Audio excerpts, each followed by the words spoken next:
Hello, good afternoon. Welcome to Learning Now. നമ്മൾ ഈ ഒരു വീഡിയോയിൽ ഫിസിക്സ് 9th ചാപ്റ്ററിലെ behaviour of perfect gas and kinetic തിയറിയിലുള്ള കൈനറ്റിക് തിയറി ഓഫ് ഗ്യാസസ് എന്നുള്ളൊരു ടോപ്പിക്കാണ് നമ്മൾ ഈ ഒരു വീഡിയോയിൽ ഡിസ്കസ് ചെയ്യുന്നത്. ഓക്കെ, അപ്പോൾ ഈ ഒരു വീഡിയോയിൽ നമ്മൾ മറ്റേ ഇന്റർപ്രിറ്റേഷൻ ഓഫ് പ്രഷർ, അതുപോലെ തന്നെ ടെമ്പറേച്ചർ, ഇതെല്ലാം തന്നെ നമ്മൾ ഈ ഒരു വീഡിയോയിൽ ഡിസ്കസ് ചെയ്യുന്നുണ്ട്. അതുപോലെ തന്നെ മീൻ ഫ്രീ പാത്ത് എന്താണെന്ന് നമ്മൾ നോക്കുന്നുണ്ട്. ഓക്കെ, അപ്പോൾ നമുക്ക് ടോപ്പിക്കിലേക്ക് കിടക്കാം. അപ്പോൾ ഒരു ഗ്യാസിന്റെ നമുക്ക് എന്ത് ചെയ്യാൻ പറ്റും, ഒരു മോളിക്കുലർ കമ്പോസിഷൻ ഓഫ് ഗ്യാസിനെ നമുക്ക് ഒരു കൈനറ്റിക് തിയറി ഓഫ് ഗ്യാസസിൽ, ഓക്കെ, അതായത് നമുക്ക് ഒരു large number of sub atomic അല്ലെങ്കിൽ സബ് മൈക്രോസ്കോപ്പിക് പാർട്ടിക്കിൾസ് ഉണ്ട്, ആറ്റംസ്, മോളിക്യൂൾസ് എന്നൊക്കെ പറയുന്നത്. ഈ ഒരു ലാർജ് നമ്പർ ഓഫ് ഈ ഒരു പറയുന്ന സബ് മൈക്രോസ്കോപ്പിക് പാർട്ടിക്കിൾസിനെ അതിന്റെ ആ ഒരു കൈനറ്റിക് തിയറിയിൽ നമുക്ക് റെപ്രസെന്റ് ചെയ്യാനായിട്ട് സാധിക്കും, അല്ലെ? ആ ഒരു മോളിക്കുലർ കമ്പോസിഷൻ ഓഫ് ഗ്യാസിനെ നമുക്ക് ഈ ഒരു കൈനറ്റിക് തിയറി ഓഫ് ഗ്യാസസിൽ നമുക്ക് റെപ്രസെന്റ് ചെയ്യാനായിട്ട് പറ്റും. അപ്പൊ ഈ ഒരു ഗ്യാസസ് എന്ന് പറഞ്ഞാൽ എന്താണ് നമുക്കറിയാം, ഒരു ലാർജ് നമ്പർ ഓഫ് ആറ്റംസും മോളിക്യൂൾസ് എല്ലാം കൂടി കമ്പൈൻ ചെയ്തിട്ടുള്ളതാണ്. അതേപോലെ തന്നെ നമുക്ക് ഒരു ഗ്യാസ് പ്രഷർ എന്ന് പറയുന്നത് നമുക്ക് ആ ഒരു പാർട്ടിക്കിൾസ്, ഇപ്പൊ ഒരു കണ്ടെയ്നറിൽ നമ്മൾ കുറച്ച് പാർട്ടിക്കിൾസ് എടുത്തിട്ടുണ്ട് അല്ലെങ്കിൽ കുറച്ച് ഗ്യാസ് എടുത്തിട്ടുണ്ട്. ഈ പറയുന്ന ഗ്യാസസ് എന്ന് പറയുന്നത് ഇതിന്റെ ഉള്ളിൽ, ഈ ഒരു കണ്ടെയ്നറിന്റെ ഉള്ളിൽ ഒരു റാൻഡം ആയിട്ടുള്ള ഒരു മൂവ്മെന്റ് ആയിരിക്കും നടക്കുന്നത്, അല്ലെ? ആ ഒരു മൂവ്മെന്റ്സിന്റെ ഫലമായിട്ട് ഈ പറയുന്ന എല്ലാ പാർട്ടിക്കിൾസും അതിന്റെ എല്ലാ വോളുകളിലും പല രീതിയിലും ക്രാഷ് ആകുന്നുണ്ട്. അതുപോലെ തന്നെ പരസ്പരം ഈ പാർട്ടികൾ ഒന്നൊന്ന് ചിലപ്പോൾ ക്രാഷ് ആകുന്നുണ്ടാകും, അല്ലെങ്കിൽ ആ ഒരു വാളുകളിൽ പോയിട്ട് വളരെ ഭയങ്കര ഫോഴ്സ് ആയിട്ടും ചെറിയൊരു ഫോഴ്സിലും പല രീതിയിലും ക്രാഷ് ആവുന്നുണ്ടാവും, അല്ലെ? അപ്പൊ അതേപോലെ തന്നെ നമുക്ക് ഈ ഒരു ടെമ്പറേച്ചർ അല്ലെങ്കിൽ വോളിയം, പ്രഷർ, ഇതൊക്കെയാണ് നമുക്കൊരു കൈനറ്റിക് തിയറിയിൽ നമുക്ക് പഠിക്കാനുള്ള കാര്യങ്ങൾ. അതിന്റെ കൂടെ തന്നെ നമുക്ക് മാസ് ഡിഫ്യൂസിവിറ്റി, അതുപോലെ തന്നെ വിസ്കോസിറ്റി, തെർമൽ കണ്ടക്ടിവിറ്റി, പ്രഷർ, ഈ കാര്യങ്ങളൊക്കെ തന്നെ നമുക്ക് ഈ ഒരു കൈനറ്റിക് തിയറി എന്ന് പറഞ്ഞിട്ടുള്ള ഒരു ടോപ്പിക്കിൽ നമുക്ക് ഡിസ്കസ് ചെയ്യാനുണ്ട്. ഓക്കെ, അപ്പൊ നമുക്ക് ഈ ഒരു കൈനറ്റിക് തിയറി ഓഫ് ഗ്യാസസ് പഠിക്കുന്നതിന് മുമ്പ് കുറച്ച് നമുക്ക് ഒരു അസംഷൻസ് ചെയ്യാനുണ്ട്. ഓക്കെ, കുറച്ച് അസംഷൻസ് ചെയ്താൽ മാത്രമാണ് നമുക്ക് ഈ ഒരു കൈനറ്റിക് തിയറി ഓഫ് ഗ്യാസ് എന്താണെന്നുള്ളത് ഡീറ്റെയിൽ ആയിട്ട് നോക്കാനായിട്ട് പറ്റുള്ളൂ. സോ എന്തൊക്കെയായിരിക്കും നമുക്ക് അസംഷൻസ് നമുക്ക് നോക്കാം. എല്ലാ ഗ്യാസസും ഡിഫറെന്റ് മോളിക്യൂൾസും ആയിരുന്നു. ഫസ്റ്റ് വൺ ആണ് നമ്മൾ നോക്കുന്നത്. അപ്പോൾ എല്ലാ ഗ്യാസസും, അല്ലെ, അതിലുണ്ടാകുന്ന ഒരു ഗ്യാസ് അല്ലെങ്കിൽ എല്ലാ ഗ്യാസസും നമുക്ക് ഡിഫറെന്റ് മോളിക്യൂൾസ് വെച്ചിട്ടായിരിക്കും അത് കമ്പോസ് ചെയ്തിരിക്കുന്നത്. ഓക്കെ, അപ്പൊ അത് നമുക്ക് വേണമെങ്കിൽ റിജിഡ് ആകാം, എല്ലാം ഒരേ ക്യാരക്ടറിസ്റ്റിക്സ് ഉള്ളത് തന്നെ ആവണമെന്ന് നമുക്ക് പറയാൻ പറ്റില്ല. അപ്പൊ ഈ പറയുന്ന മോളിക്യൂൾസ് ഒക്കെ ചിലപ്പോൾ റിജിഡ് മോളിക്യൂൾസ് ആകാം, അല്ലെങ്കിൽ എലാസ്റ്റിക് സ്പിയേഴ്സ് ഉള്ളതായിരിക്കാം, അല്ലെങ്കിൽ same gas molecules, completely identical ആയിട്ടുള്ള സെയിം മോളിക്യൂൾസ് വെച്ചിട്ടായിരിക്കാം ഉണ്ടാകുന്നത്. അപ്പൊ നമുക്ക് ഒരു സെയിം ക്യാരക്ടറിസ്റ്റിക്സ് മാത്രമായിരിക്കും ഉണ്ടാകുന്നത് പറയാൻ പറ്റില്ല. ചിലപ്പോൾ സെയിം ഉണ്ടാകാം, ചിലപ്പോൾ ഡിഫറെന്റ് ക്യാരക്ടറിസ്റ്റിക്സ് ആയിരിക്കാം. ഓക്കെ, അതാണ് ഫസ്റ്റ് അസംഷൻ എന്ന് പറയുന്നത്. സെക്കൻഡ് വൺ എന്ന് പറയുന്നത്, ഒരു ഗ്യാസ് മോളിക്യൂളിന്റെ സൈസ് എന്ന് പറയുന്നത് നമ്മൾ കൺസിഡർ ചെയ്തിരിക്കുന്നത് വളരെ വളരെ സ്മോൾ ആയിട്ടായിരിക്കും. അതായത് രണ്ട് മോളിക്യൂൾസുകൾ തമ്മിലുണ്ടാകുന്ന ഡിസ്റ്റൻസിനേക്കാൾ വളരെ വളരെ സ്മോൾ ആയിട്ടുള്ളതായിരിക്കും ഈ പറയുന്ന ഒരു ഗ്യാസ് മോളിക്യൂളിന്റെ സൈസ് എന്നുള്ള രീതിയിൽ. ഓക്കെ, അടുത്ത തേർഡ് അസംഷൻ എന്താണെന്ന് നോക്കൂ. ഈ മോളിക്യൂൾസ് എന്ന് പറയുന്നത് ഒരു റാൻഡം മോഷനിലായിരിക്കും. നമ്മൾ പറഞ്ഞു, ഒരു കണ്ടെയ്നറിൽ ഗ്യാസ് മോളിക്യൂൾ എടുത്തിട്ടുണ്ടെങ്കിൽ അതൊരു റാൻഡം മോഷനിലായിരിക്കും, അല്ലെ? എല്ലാ ഡയറക്ഷൻസിലേക്കും, ഇപ്പൊ ഒരു പർട്ടിക്കുലർ ഡയറക്ഷനിൽ മാത്രമായിരിക്കും മൂവ്മെന്റ്സ് നമുക്ക് പറയാൻ പറ്റില്ല. റാൻഡം മോഷൻ ആയിരിക്കും, അതിൻ ഓൾ പോസിബിൾ ഡയറക്ഷൻസിലായിരിക്കും നമുക്ക് ഉണ്ടാകുന്നത്. ഓക്കെ, ഇതാണ് തേർഡ് അസംഷൻ. അടുത്ത നോക്കൂ, നാലാമത്തെ എന്താണ് വരുന്നത്, ഈ ഒരു റാൻഡം മോഷൻ കാരണം ഈ മോളിക്യൂൾസ്, ഈ ഒരു കണ്ടെയ്നറോ അതല്ലെങ്കിൽ എന്താണെങ്കിലും അതിലുള്ളാവുന്ന ഈ മോളിക്യൂൾസ് എല്ലാം തന്നെ പരസ്പരം അങ്ങോട്ടും ഇങ്ങോട്ടും കൊളൈഡ് ആകും. അതേപോലെ തന്നെ അവയുടെ ആ ഒരു സർഫേസ് അല്ലെങ്കിൽ ആ ഒരു വോൾ നമ്മൾ കൺസിഡർ ചെയ്തിട്ടുണ്ടെങ്കിൽ ആ വോളുമായിട്ട് നമുക്ക് എന്താണ് ഒരു കൊളൈഡ് വരാനായിട്ട് ചാൻസസ് ഉണ്ട്, അല്ലെ? അപ്പൊ ഈ കൊളീഷൻസ് എന്ന് പറയുന്നത് അടുത്ത അസംഷൻ ആണ്.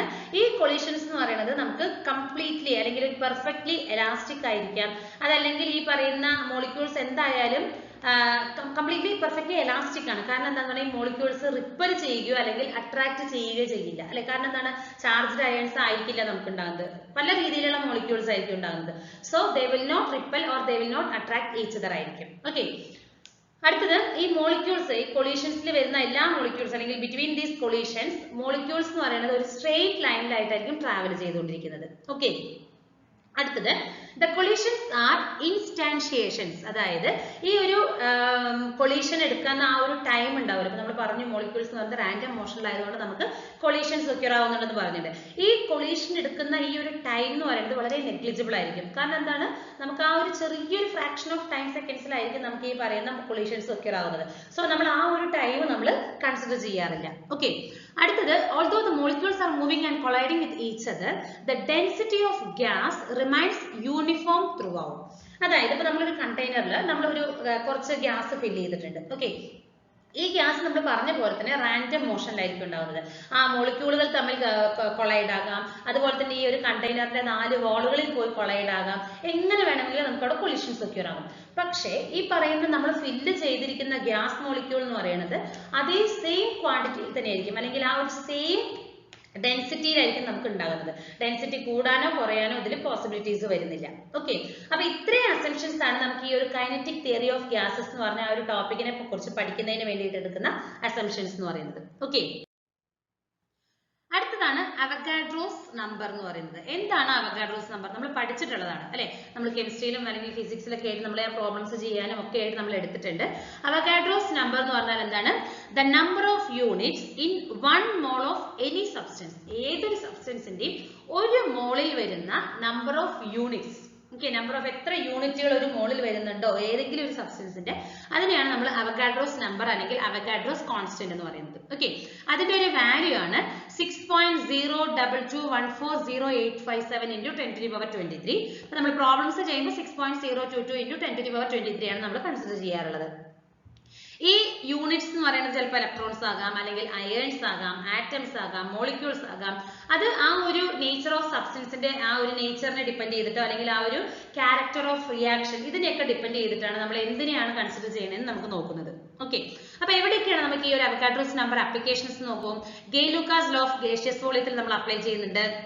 അറ്റോമിസിറ്റി ഓഫ് ഗ്യാസസ് കണ്ടുപിടിക്കുന്നതിന് വേണ്ടിയിട്ട് നമ്മൾ യൂസ് ചെയ്യുന്നുണ്ട്. അതുപോലെ തന്നെ മോളിക്കുലർ ഫോർമുല അല്ലെ, ഒരു ഗ്യാസിന്റെ മോളിക്കുലർ ഫോർമുല കണ്ടുപിടിക്കുന്നതിനൊക്കെ നമ്മൾ ഈ പറയുന്ന അവഗാഡ്രോസ് നമ്പർ നമ്മൾ യൂസ് ചെയ്യുന്നുണ്ട്. ഓക്കെ, ഇതാണ് അവഗാഡ്രോസ് നമ്പർ എന്ന് പറയുന്നത്.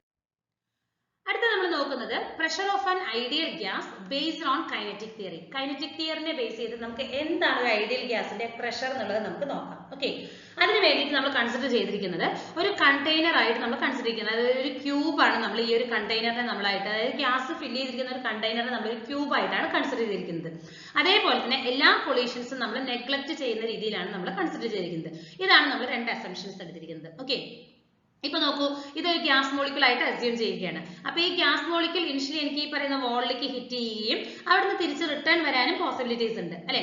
അപ്പൊ ഇതിന്റെ ഈ പറയുന്ന വെലോസിറ്റി എന്ന് പറയുന്നത് എന്താണ്? Vx, Vy, Vz ആണ്. തിരിച്ചു വരുന്ന ഡയറക്ഷനിൽ എനിക്ക് -Vx വരും. കാരണം എന്താണ്? ഇതാണ് എനിക്ക് വരുന്ന x ഡയറക്ഷൻ അല്ലെ, ഇത് എന്റെ x direction, this is my y direction, and ഇതാണ് എനിക്ക് z ഡയറക്ഷനിലേക്ക് വരുന്നത്. അപ്പോൾ y യിലും z ലും എനിക്ക് ചേഞ്ച് വന്നിട്ടില്ല, x ന്റെ ഡയറക്ഷൻ മാത്രമാണ് എനിക്ക് ഓപ്പോസിറ്റ് ഡയറക്ഷനിൽ വന്നിരിക്കുന്നത്. So -Vx, then Vy and Vz. Okay, ഇതാണ് എനിക്ക് വരുന്ന ആ ഒരു വെലോസിറ്റി ഓഫ് ദാറ്റ് മോളിക്യൂൾ എന്ന് പറയുന്നത്. ഓക്കെ, ഇനി നമുക്ക് ഇതിന്റെ പ്രഷർ എങ്ങനെയാണ് കാൽക്കുലേറ്റ് ചെയ്യണമെന്ന് നമുക്ക് നോക്കാം. അപ്പൊ ആദ്യം നമുക്ക് ചേഞ്ച് ഇൻ മൊമെന്റം കാൽക്കുലേറ്റ് ചെയ്യണം. അപ്പൊ ചേഞ്ച് ഇൻ മൊമെന്റം എന്ന് പറഞ്ഞാൽ എന്താണ്? Final momentum minus initial momentum ആണ് അല്ലെ. ഫൈനൽ മൊമെന്റം എന്താണോ അതിൽ നിന്ന് ഇനിഷ്യൽ മൊമെന്റം മൈനസ് ചെയ്താൽ എനിക്ക് ആ ഒരു ചേഞ്ച് ഇൻ മൊമെന്റം കിട്ടും. സോ PF മൈനസ് PI ആണ്. സോ എനിക്ക് എന്താ വരുന്നത്? മൊമെന്റം എന്ന് പറഞ്ഞാൽ എന്താണ്? മാസിന്റെ വെലോസിറ്റി ആണ്. മാസ് എന്ന് പറയുന്നത് m ആണ് കൺസിഡർ ചെയ്തിരിക്കുന്നത്. സോ എനിക്ക് ഫൈനലിൽ വരുമ്പോൾ എനിക്ക് ഡയറക്ഷൻ ചേഞ്ച് ആയിട്ടുള്ളത് -Vx ആണ് അല്ലെ. സോ m into -Vx എന്ന് പറയുമ്പോൾ -Vx മൈനസ് ഇനിഷ്യൽ വെലോസിറ്റി എന്ന് പറഞ്ഞാൽ എന്താണ്? m into Vx ആണ്. That is equal to -2mx ആണ് എനിക്ക് വരുന്നത്, -2mvx ആണ് എനിക്ക് വരുന്ന ചേഞ്ച് ഇൻ മൊമെന്റം വരുന്നത്. ഓക്കെ, അപ്പൊ ഈ ഒരു ചേഞ്ച് ഇൻ മൊമെന്റം എന്ന് പറയുന്നത് എന്താണ്? ആ ഒരു മോളിക്യൂള് വാളിലേക്ക് കൊടുക്കുന്ന അതാണ് വരുന്നത് അല്ലെ. ഈ ഒരു ചേഞ്ച് ഇൻ മൊമെന്റം ആണ് നമ്മൾ ഈ പറയുന്ന മോളിക്യൂൾ വാളിലേക്ക് അപ്ലൈ ചെയ്യുന്നത്. ഓക്കെ, അപ്പൊ the momentum imparted to the wall in collision. അപ്പൊ ആ ഒരു വാളിലേക്ക് ഇമ്പാർട്ട് ചെയ്തിരിക്കുന്ന കൊളീഷൻ കാരണം ഇമ്പാർട്ട് ചെയ്തിരിക്കുന്ന മൊമെന്റം എങ്ങനെയാണ് വരുന്നത്? 2mvx, അതായത് ഡയറക്ഷൻ കാണിക്കാൻ അല്ലെങ്കിൽ ഈ പറയുന്ന ഒരു മോളിക്യൂൾ ഹിറ്റ് ചെയ്യുന്നതാണ് 2mvx എന്ന് പറയുന്നത്. ഓക്കെ, ഇവിടെ നെഗറ്റീവ് എന്ന് പറയുന്നത് എന്തുകൊണ്ടാണ് നമ്മൾ പറഞ്ഞിരിക്കുന്നത്? ആ ഒരു ഡയറക്ഷൻ കാണിക്കുന്നതാണ്. നമ്മൾ ടോട്ടൽ ആയിട്ട് എടുക്കുമ്പോൾ നമ്മൾ എന്താ പറയുന്നത്? 2mvx ആണ് എടുക്കുന്നത്. ഓക്കെ, ഇപ്പൊ ഒരു മോളിക്യൂൾ, ഇപ്പൊ നമ്മൾ തൊട്ട് മുമ്പ് കാണിച്ച ഫിഗറിൽ ഞാൻ ഒരു മോളിക്യൂളിന്റെ കാര്യമാണ് പറഞ്ഞത്. പക്ഷെ നമുക്കൊരു കണ്ടെയ്നറിൽ കുറച്ച് ഗ്യാസ് ഫില്ല് ചെയ്യുമ്പോൾ നമുക്ക് ഒരു മോളിക്യൂൾ അല്ല ഉണ്ടാകുന്നത്, നിറയെ മോളിക്യൂൾസ് ഉണ്ടാകും അല്ലെ. അപ്പൊ ഈ എല്ലാ മോളിക്യൂൾസും ഈ പറയുന്ന വാളിൽ പോയി ഹിറ്റ് ആവുകയും തിരിച്ച് റിട്ടേൺ ആവുകയും ചെയ്യുന്നുണ്ട് അല്ലെ.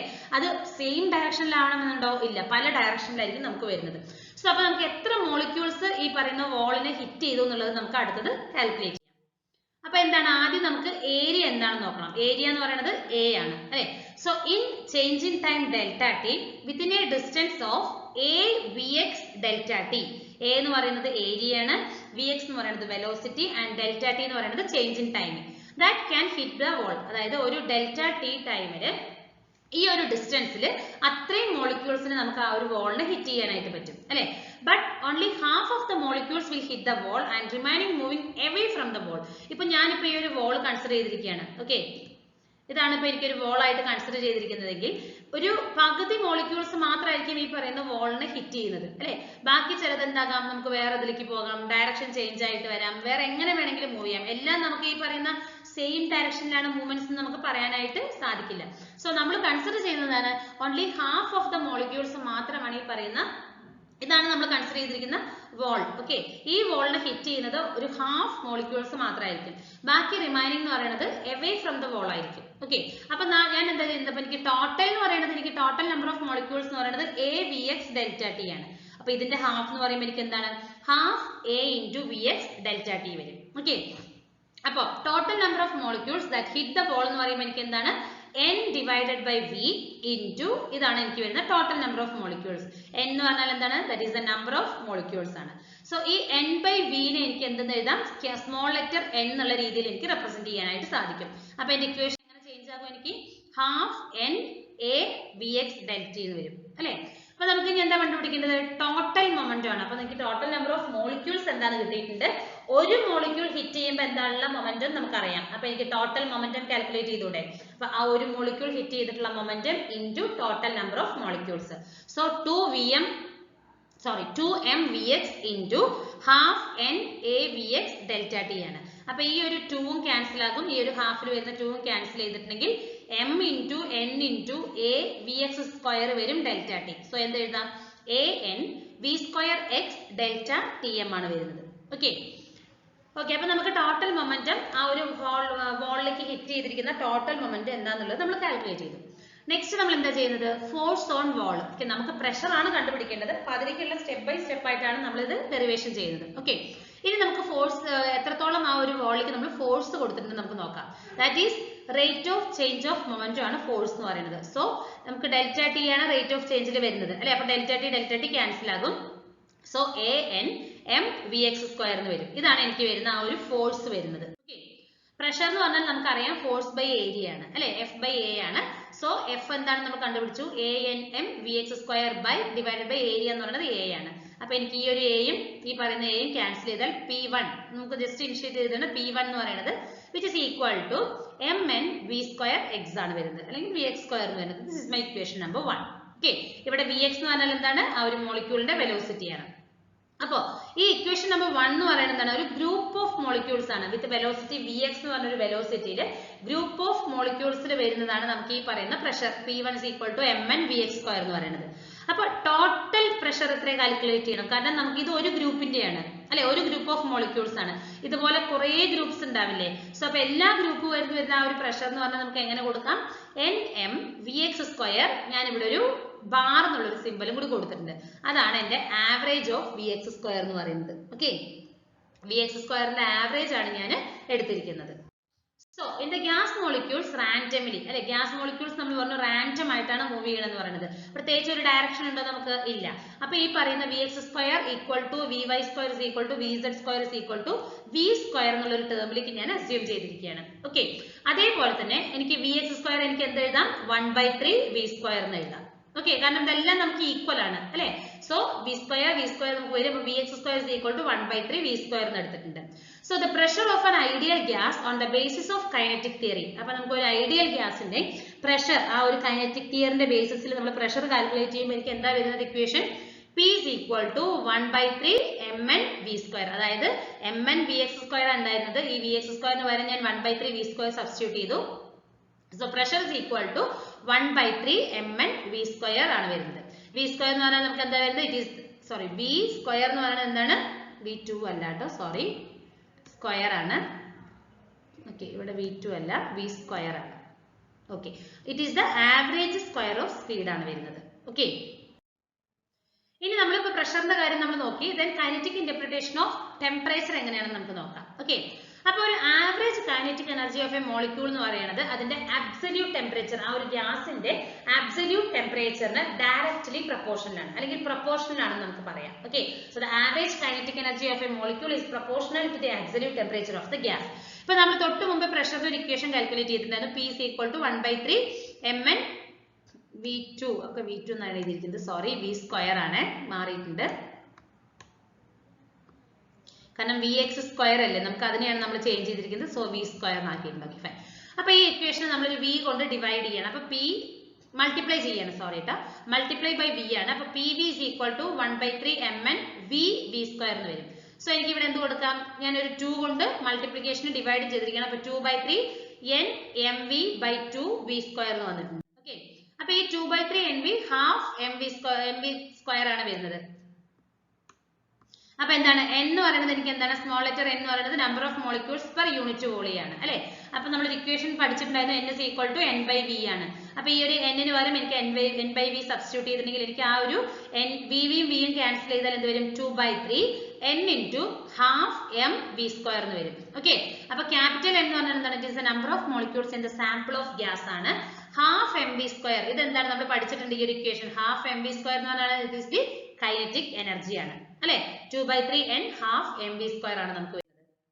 സോ അപ്പൊ എനിക്ക് അതിന് പകരം എനർജി എന്ന് കൊടുക്കാം. ആ ഒരു ടേം 2/3 ഇൻറ്റു ആ ഒരു ടേമിന് പകരം ഞാൻ E എന്നുള്ളത് കൊടുത്തു. That is basis of kinetic interpretation of temperature ആണ് നമുക്ക് ഈ ഇക്വേഷൻ നമ്പർ 2 എന്ന് പറയുന്നത്. ഓക്കെ, നമുക്ക് ഓൾറെഡി ഐഡിയൽ ഗ്യാസ് ഇക്വേഷൻ അറിയാം. PV is equal to nRT ആണ്. That is equal to n by na into kb into na into t എന്ന് എഴുതി. അതായത് ഈ ഒരു ഇക്വേഷൻ ഞാൻ ചേഞ്ച് ചെയ്ത് എഴുതി. അതിൽ ഞാൻ n-യും n-യും ക്യാൻസൽ ചെയ്താൽ എനിക്ക് എന്താ വരുന്നത്, n kbt ആണ് വരുന്നത്. Okay, then equate equation 2 and 3. കാരണം എന്താണ്, രണ്ടിന്റെയും ലെഫ്റ്റ് ഹാൻഡ് സൈഡ് PV ആണ്. എനിക്ക് ഈ രണ്ട് ഇക്വേഷനിൽ ലെഫ്റ്റ് ഹാൻഡ് സൈഡ് PV ആണ്. സോ റൈറ്റ് ഹാൻഡ് സൈഡ് എനിക്ക് ഇക്വേറ്റ് ചെയ്താൽ എന്ത് വരും, n kbt is equal to 2/3 E എന്ന് കിട്ടും. അതന്നെ 2/3 E is equal to n kbt. അപ്പൊ ഞാൻ എനർജിയുടെ ഇക്വേഷൻ എഴുതുമ്പോൾ എനിക്ക് എന്ത് വരും, 3/2 വരും അല്ലെ. 3/2 n kbt വരും. സോ ഞാൻ ഈ ഒരു n നെ ഡിവൈഡ് ചെയ്യുമ്പോൾ E by n is equal to 3/2 kbt വരും. വേർ E by n എന്ന് പറഞ്ഞാൽ എന്താണ്, it is the average kinetic energy ആണ്. കാരണം E എന്ന് പറയുന്നത് എനർജിയാണ് divided by number of molecules. So average kinetic energy. T is the absolute temperature and 3/2 kb is the constant. അപ്പോൾ നമ്മൾ ഇനിഷ്യലി ക്ലാസ് സ്റ്റാർട്ട് ചെയ്തപ്പോൾ തന്നെ നമ്മൾ പറഞ്ഞു ഒരു കൈനറ്റിക് എനർജി അല്ലെങ്കിൽ energy it is proportional to the absolute temperature. അതാണ് എനിക്ക് ഈ ഇക്വേഷനിൽ കിട്ടിയിരിക്കുന്നത്. ഈ 3/2 kb എന്ന് പറയുന്നത് പ്രൊപ്പോർഷണാലിറ്റി കോൺസ്റ്റന്റ് ആണ്. ഓക്കെ, അപ്പോൾ E by n is equal to 3/2 kbt ആണ്. From the above equation we can say that average kinetic energy which is directly proportional to the absolute temperature. ഇതല്ലേ നമുക്ക് കിട്ടിയത്. Okay fine. അടുത്തത് kinetic theory consistence with the ideal gas equation and gas laws. Okay, so അപ്പോൾ ആദ്യം നമ്മൾ നോക്കുന്നത് consistence with the ideal gas equation ആണ്. അപ്പോൾ നമ്മൾ ഓൾറെഡി ഡിറൈവ് ചെയ്തിട്ടുണ്ട് E by n is equal to 3/2 kbt ആണ് അല്ലേ. അപ്പോൾ ഇതിൽ നിന്ന് എനർജിയുടെ ഇക്വേഷൻ എനിക്ക് എന്ത് എഴുതാം, 3/2 kb into nt എന്ന് വന്നിട്ടുണ്ട്. ഓക്കെ, അപ്പോൾ ഇവിടെ നിന്ന് എന്താ മനസ്സിലാവുന്നത്, internal energy of an ideal gas depends only on temperature.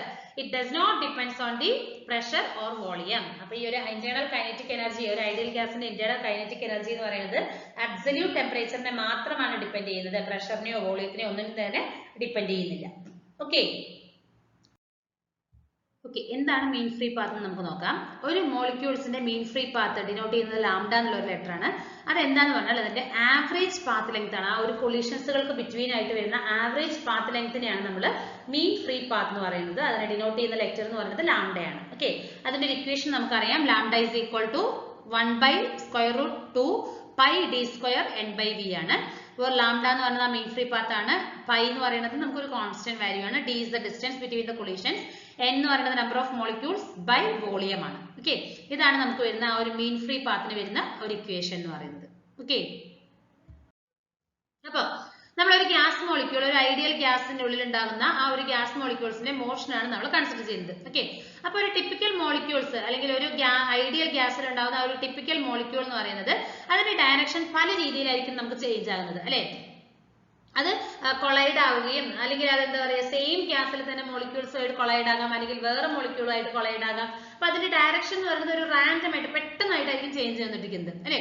അപ്പൊ ഈ ഒരു കൊളീഷൻസിൽ മോളിക്യൂൾ എന്ന് പറയുന്നത് ഒരു സ്ട്രെയിറ്റ് ലൈൻ ആയിട്ടായിരിക്കും, കോൺസ്റ്റന്റ് സ്പീഡിൽ ഒരു സ്ട്രെയിറ്റ് ലൈൻ ആയിട്ടായിരിക്കും മൂവ് ചെയ്യുന്നത്. ഇവിടെ നോക്കൂ, ഇതൊരു സ്ട്രെയിറ്റ് ലൈൻ ആയിട്ടാണ് മൂവ് ചെയ്യുന്നത് അല്ലെ. ഒറ്റ സ്ട്രെയിറ്റ് ലൈൻ ആയിട്ടാണ് ഇത് വരുന്നത്. അപ്പൊ ഇതെന്ന് പറയുന്നത് ഈ ഒരു ഗ്യാസിൽ ഉണ്ടാകുന്ന എല്ലാ മോളിക്യൂൾസിലും ആപ്ലിക്കബിൾ ആണ്. നോക്കൂ, എവിടെയെങ്കിലും നമുക്ക് വേറൊരു ഇതുണ്ടോ, സ്ട്രെയിറ്റ് ലൈൻ ആയിട്ടാണ് ഈ ഒരു മൂവ്മെന്റ്സ് വരുന്നത് അല്ലെ. കണ്ടോ, ഇങ്ങനെയാണ് നമുക്ക് വരുന്നത്. അപ്പൊ നമുക്ക് ഇതിന്റെ ഒരു random motion of gas molecules എന്ന് പറയുന്നത് നമുക്ക് പറയാൻ പറയാൻ അല്ലെങ്കിൽ ഡിസ്ക്രൈബ് ചെയ്യാനോ അല്ലെങ്കിൽ മെഷർ ചെയ്യാനായിട്ട് നമുക്ക് വളരെ ബുദ്ധിമുട്ടാണ്. അതുകൊണ്ടാണ് നമ്മൾ ഈ പറയുന്ന ഒരു മീൻ ഫ്രീ പാത്ത് എടുക്കുന്നത്, അതായത് ആവറേജ് പാത്ത് എടുക്കുന്നത് നമ്മൾ. ഓക്കെ, അതാണ് നമുക്ക് ഈ ഒരു മീൻ ഫ്രീ പാത്ത് എന്ന് പറയുന്നത്. അപ്പൊ നമുക്ക് നോക്കൂ, ഈ ലാംഡ എന്ന് പറയുന്നത് ആവറേജ് ഡിസ്റ്റൻസ് ആണ്. നമ്മൾ പറഞ്ഞു ഏതൊരു മോളിക്യൂൾസും ആ ഒരു കൊളീഷനിൽ വരുന്ന ആ ഒരു ആവറേജ് ഡിസ്റ്റൻസിനെയാണ് നമ്മൾ എന്തെന്ന് പറയുന്നത്, മീൻ ഫ്രീ പാത്ത് എന്ന് പറയുന്നത്. അപ്പൊ ഈ പറയുന്ന ലാംഡ എന്ന് പറയുന്നത് ഇൻവേഴ്സ്ലി വിത്ത് n/v ആണ് അല്ലെ, അതായത് number of molecules per volume അല്ലെങ്കിൽ ഡെൻസിറ്റി ഓഫ് മോളിക്യൂൾസ് ആണ് നമ്മൾ ഈ പറയുന്ന n/v എന്ന് പറയുന്നത്. അതിന് ഇൻവേഴ്സ്ലി പ്രൊപ്പോർഷണൽ ആണ്. നമ്മൾ ആ ഒരു ഇക്വേഷനിൽ നമ്മൾ കണ്ടിരുന്നു. കാരണം എന്താണ്, if there are more molecules ഉണ്ടെങ്കിൽ more are chances of them colliding with each other അല്ലെ. അപ്പൊ നമുക്ക് ആ ഒരു മീൻ ഫ്രീ പാത്ത്, അതായത് നമ്പർ ഓഫ് മോളിക്യൂൾസ് കൂടുകയാണെങ്കിൽ അവിടെ കൊളീഷൻ എന്ന് പറയുന്നത് കൂടുകയും ചെയ്യും. അതുകൊണ്ട് തന്നെ മീൻ ഫ്രീ പാത്ത് എന്ന് പറയുന്നത് റെഡ്യൂസ് ആകും അല്ലെ. അപ്പൊ ഈ ലാംഡ എന്ന് പറയുന്നത് വിച്ച് ഈസ് ഇൻവേഴ്സ്ലി പ്രൊപ്പോർഷണൽ. എന്തിനൊക്കെ പ്രൊപ്പോർഷണൽ, ഇൻവേഴ്സ്ലി പ്രൊപ്പോർഷണൽ ആണ്, ഡയമീറ്റർ ഡിക്ക് ഇൻവേഴ്സ്ലി പ്രൊപ്പോർഷണൽ ആണ്. കാരണം ഈ ഒരു മോളിക്യൂളിന്റെ ഡയമീറ്റർ ഇൻക്രീസ് ആകുമ്പോൾ നമുക്ക് ആ ഒരു കൊളീഷനും റെഡ്യൂസ് ആകും, ആ ഒരു മീൻ ഫ്രീ പാത്തും റെഡ്യൂസ് ആകും അല്ലെ. അത് പെട്ടെന്ന് കൂടുതലായിട്ട് നമുക്ക് കൊളൈഡ് ആകാനും ചാൻസസ് വരുന്നുണ്ട്. അതേപോലെ തന്നെ ലാർജർ മോളിക്യൂൾസ് ആണെങ്കിൽ നമുക്ക് മീൻ ഫ്രീ പാത്ത് വരുന്നത് വളരെ കുറവായിരിക്കും. അതേപോലെ തന്നെ അത് പ്രൊപ്പോർഷണൽ ആയിട്ട് വരുന്നത് പൈ ടൈംസ്, ആ ഒരു ഡയമീറ്ററിന്റെ പൈ ടൈംസിന്റെ പ്രൊപ്പോർഷനിലാണ്. ഓക്കെ, അപ്പൊ നമ്മൾ ആ ഒരു ഇക്വേഷൻ നമുക്ക് അറിയാം എന്താണ്, lambda is equal to 1/√π × d² n/v എന്നുള്ള ഇക്വേഷൻ നമ്മൾ നോക്കിയിട്ടുണ്ട്. ഓക്കെ, അപ്പൊ ഇതാണ് നമ്മൾ കൺസിഡർ ചെയ്തിരിക്കുന്നത് അല്ലെ, ഒരു മീൻ free path centre location consider ചെയ്തിരിക്കുകയാണ്. അപ്പൊ π d² എന്ന് പറയുന്നതാണ് അതിന്റെ ഏരിയ ആയിട്ട് നമ്മൾ എടുത്തിരിക്കുന്നത്. മോളിക്കുലർ സൈസ് ആണ് ഈ പറയുന്ന ഒരു സെന്ന്. വോളിയം എന്ന് പറയുന്നത് π d² vt ആണ് നമുക്ക് വരുന്നത്. ഓക്കെ, അപ്പൊ n ആണ് മോളിക്യൂൾസ് പെർ യൂണിറ്റ് വോളിയം ആണ്. അപ്പൊ lambda is equal to mean free path എന്താണ്, average distance travelled per second divided by number of collisions by a molecule per second. Okay, so v divided by √2 into pi v a square n ആണ് വരുന്നത്. Okay, അപ്പൊ എനിക്ക് ഇതിനെ എങ്ങനെ change ചെയ്യാം, 1/√2 pi sigma square n എന്ന് കൊടുക്കാം. Where sigma എന്ന് പറഞ്ഞാൽ എന്താണ്, it is the molecular diameter. n എന്ന് പറയുന്നത് number of molecules per second. അപ്പൊ ഈ ലാംഡ എന്ന് പറയുന്നത് is directly proportional to d power -2 അല്ലെ, d അല്ലെങ്കിൽ ഡിസ്റ്റൻസിന്റെ -2 അല്ലെങ്കിൽ 1/d² എന്ന് കൊടുക്കാം നമുക്ക്. ഓക്കെ, അപ്പൊ ഇതാണ് മീൻ ഫ്രീ പാത്ത് എന്ന് പറഞ്ഞ ഒരു ഇക്വേഷൻ വരുന്നത്. ഓക്കെ, അപ്പൊ ഇത്രയും കാര്യങ്ങളാണ് നമുക്ക് ഈ ഒരു വീഡിയോയിൽ ഡിസ്കസ് ചെയ്യാനുള്ളത്. Okay, thank you.